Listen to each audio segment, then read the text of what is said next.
Almost 1.5 million voters are expected to visit their polling units for the Ondo governorship election. The PTF says all preventive measures must be taken to avoid possible spread of COVID-19. Physical distancing must be enforced, especially in queuing at polling units. Alcohol-based hand sanitizers will be provided. Voters will be brought into the voting area periodically from the outer queue into the inner queue in order to prevent overcrowding. Chairs, tables, and workplaces will be disinfected regularly.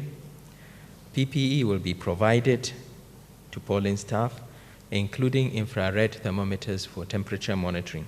We are again mobilizing 60,000 environmental health emergency response volunteers that will ensure safe reopening of our schools. Airlines are allowed to come inbound with not more than 200 passengers.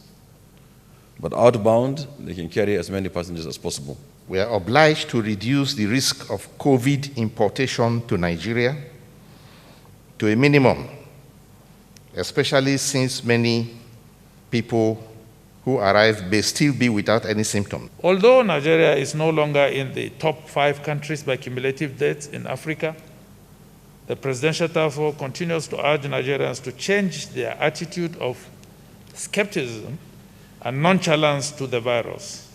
Meanwhile, the World Health Organization has approved 2 rapid diagnostic test kits for COVID-19.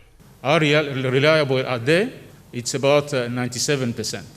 But when we introduce them in a country, like here in Nigeria, we still need to assess whether those performances hold. We are going to work to define the context in which they can be used over the next few days and publish that on our websites.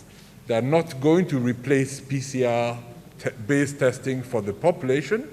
The task force says the 3rd phase of ease on COVID-19 restrictions continues until further consultations with all relevant sectors, which will herald new guidelines. In Abuja, Ehanire, NTA News.